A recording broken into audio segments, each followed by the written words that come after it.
Yo, what is up, guys? It's your boy, Blind Nick Unfiltered here, back with another video. And in today's video, guys, we're going to be talking some more WWE, as you guys can see here. So today's video is going to be just like the title says.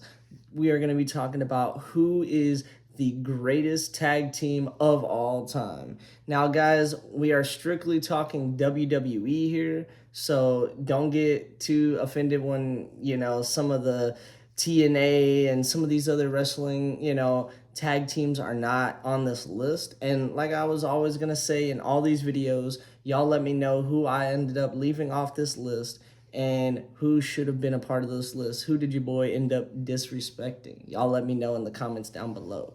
But let's go ahead and get started. So we're going to start with the golden era, guys. Of course, the golden era is way before my time. Your boy was born in 2000. I started watching, around 2004, 2005. So, of course, I wasn't around to get to see some of these greats, live. But your boy obviously has done his research. I went back and watched a lot of the old school videos of the matches. And, I was really a big fan of two tag teams.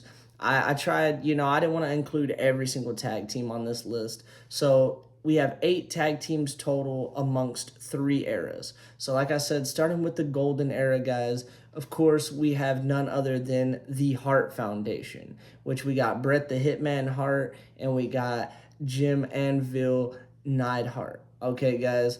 And I absolutely love this tag team because they were one of the first ever tag teams to be like the perfect combination of like a powerhouse and an absolute technician. You got Bret the Hitman Hart with all of his, his sharpshooter and just everything that he was able to do as a technician in the ring. And then you got the power of Jim. Like, man, it was such a crazy tag team. So they had to be on this list and in the conversation. All right, guys, y'all let me know if this is the team that is the greatest in your opinion. All right, so moving on, the next team here that we have in the golden era is the Legion of Doom, aka, the Road Warriors, which the reason why I prefer to them as the Legion of Doom is I mostly, know them from their time in WWE coming out in like 1990. And so these guys are absolutely iconic for not only what they wear, but that's what really stuck out to me. The spiked shoulder pads, the leather, their face paint, like the way that they had their haircut, like everything about their aesthetic. Plus, like when their music hit, like the amount of, hype that was built up from the crowd, from fans around the world, like even still to this day when somebody comes out and they get a really good reaction, it's known as like the Road Warrior hype. It's like that's what it's known for. So we're gonna have to include them on this list, guys. Of course, they were also known for like their dominance, their absolute one-sided, blowout matches of just destroying people in like 2 or 3 minutes. So that was always fun to watch, and we're of course gonna have to have them in the GOAT conversation.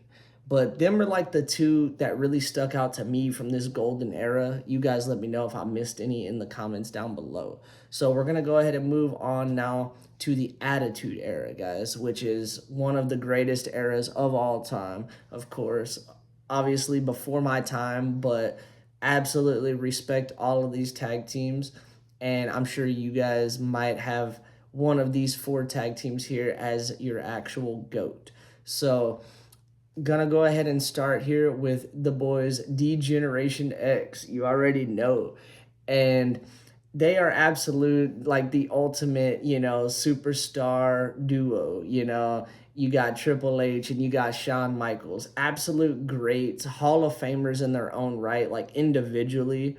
And then you combine the two together. Yeah, they didn't have like the championship success, but they were just such a powerhouse duo between the two of them, like such big names.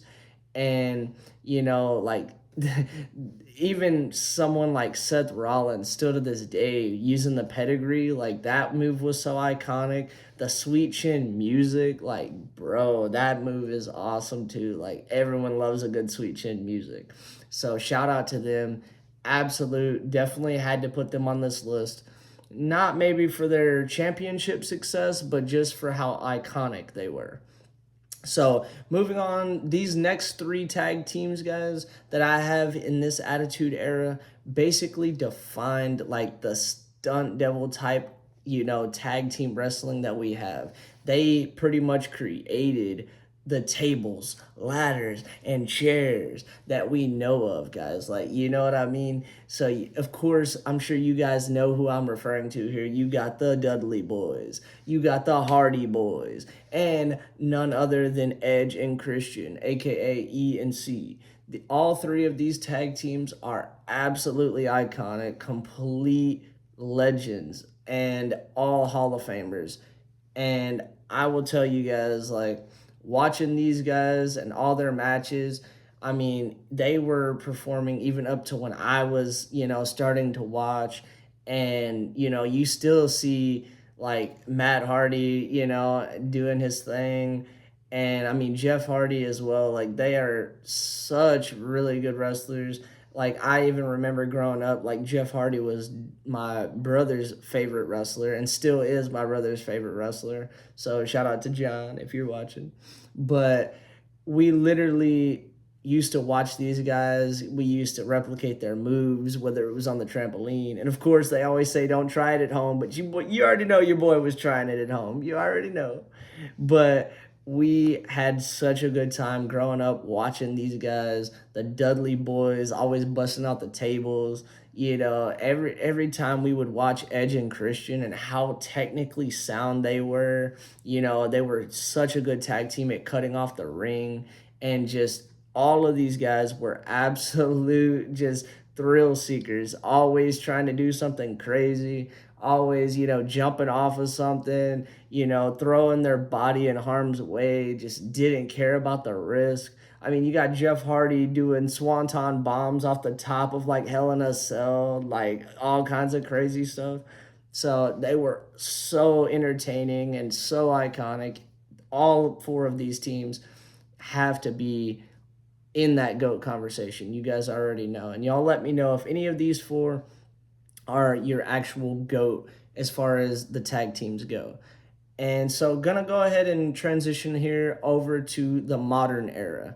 All right, guys. And I chose two really like good teams. I would say they are like the pillars of your modern era. They really like have carried the company as far as tag teams go.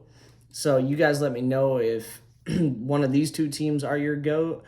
I am definitely trying my best to not be biased as far as these go because, of course, this is who I was able to watch the most, being born in 2000. You guys know the vibes.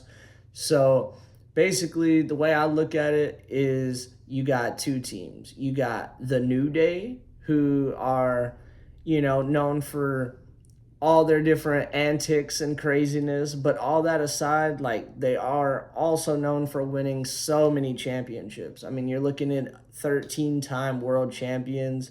You can't overlook that. Yeah, they had their bootios and their pancakes and their unicorn horns and all their craziness, but at the end of the day, they are absolute beasts in their own right. Whether you wanted to throw Big E and Xavier, whether it was Big E and Kofi, whether it was Kofi and Xavier, RIP, not that he's dead, but I wish he was still wrestling, man.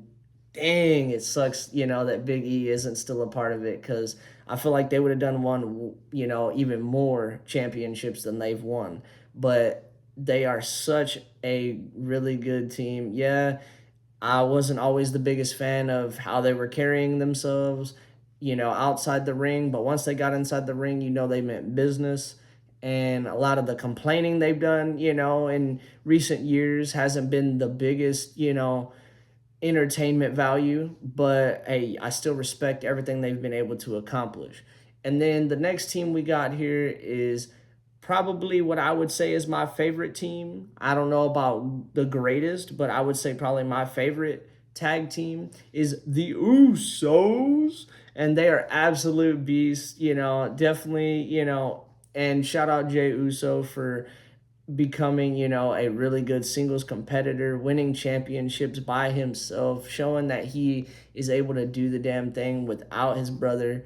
Which, hey, I love seeing Jimmy and Jay together, but it's also a good thing to be able to branch out, go out on your own, and prove yourself as a singles competitor. But, you can't overlook them either with the 9-time, tag team champions that they have, like they are absolute goats in their own right. And you guys let me know, are y'all leaning more towards the golden era? And the two that I mentioned there, y'all leaning more towards the attitude era and one of those four? Are y'all leaning more towards the two modern, between the New Day and the Usos? Y'all let me know, boys, in the comment down below. So basically, if you can kind of break it down two ways. Of course, it's very opinionated, it's very subjective. Everyone's gonna have their own thoughts on this, and like I said, feel free to let me know in the comments below who I disrespected, who did I leave off this list. I know there are so many more tag teams that I could mention here, and so many people that love these tag teams and are like, hey, what about these guys? And y'all feel free to let me know. But as far as like the stats go, I mean, if you want to base it solely on stats, I would say you have to go with the Dudley Boyz as far as like the greatest of all time. I mean, if you look at their championships, they have won 18 world championships between WWE, ECW, and WCW. If you want to count, all three of those, different under one umbrella, that is all still, in my eyes, WWE as far as I'm concerned. That's the way I look at it. And if you go that route and you want to base it solely on stats, they're the greatest of all time when it comes to winning championships. Now, if you don't want to count that and you want to just go strictly off of solely WWE, then you could go, hey, the way you got to look at it is the New Day. They're 13-time world champions. You got to go with that if you want to base it solely off of championships. Now, as far as like who would I say is the greatest, in my opinion, I'm going to say the Usos. Okay, guys, that's just who I'm going to lean towards. They're my favorite. I grew up watching these guys from when they would come out with all their face paint on, had a whole different, intro. And every time that they would come out, your boy was on his feet chanting it with them. Like, man, it was too good. So like, you guys y'all gotta know, even when I talk about it, I get goosebumps just thinking about it, talking about it. I get so passionate about this. And y'all let me know in the comments down below. I'm sure everyone is a little bit biased. Everyone, depending on what era you grew up in, when you started watching, like when you were the most excited about it, like that's what's gonna, where you're gonna kind of lean, who's gonna be your favorite. I love all these tag teams, for different reasons. Even the ones that I didn't grow up watching, I went back and watched a lot of their matches and, had so much fun watching those matches, enjoyed so much of it. And I appreciate everything that they were able to do, respect them for laying the groundwork for the tag teams that came after them, and you can really only play the cards that you're dealt. You can only be as great as your competition. You can only beat up the people that you're going against. And so for those who are like, oh, well, I wonder how it would have been seeing the Hart Foundation against the Usos or vice, whatever the case may be, like, yeah, those are always going to be dream matches that you wish you could have seen this team in their prime versus this tag team in their prime. And, of course, like we all would love to have seen that, but that's why some people might even say there's different GOATs for different eras, and that's a whole different topic of conversation for a different, day. But as far as like, if you want to talk about all of WWE, who is the greatest, I say if you go based on stats, it's got to be the Dudley Boyz. But if I'm going with my heart tells me it's the Usos, boys. I know they didn't win the most tag team championships. If technically the New Day has won more, technically the Dudley Boyz have won more. But like I said, guys, my heart is with the Usos. Shout out the Usos. They are absolute legends. Definitely going to be Hall of Famers in the future, as far as I'm concerned. If I got to vote, they're in there. You know what I'm saying? So y'all let me know what y'all think in the comments down below. Am I right? Do y'all agree with the Usos pick? Do y'all think, are y'all leaning more towards the stats? Do y'all think it's, the Dudley Boyz? Do y'all think, okay, well, if y'all want to go strictly on WWE, is it, the New Day? What are you guys thinking down in the comments below? Did I not show enough respect to the golden era? Am I disrespecting any of your favorite tag teams? Y'all let me know who I missed down below. And definitely let me know who I should go with as far as my next video goes. And the next WWE video is going to be talking about who is the greatest female wrestler of all time, guys. That is the topic I decided I'm going with next for WWE. So you guys stay tuned for that. Feel free to drop it in the comments below. Let me know who I should at least bring up in the video, kind of dive deep into it, talk about it. And like I said, let me know in the comments who I disrespected. And shout out to each and every one of you guys subscribing, up to over 20 subscribers now. I appreciate each and every one of you guys. Let's keep running up the comments, running up the views, and running up that subscriber count, boys. Like I said, my name is Nick. I'm legally blind, and these are my unfiltered takes on the WWE. Shout out to you guys. Thanks again. As always, God bless and peace out.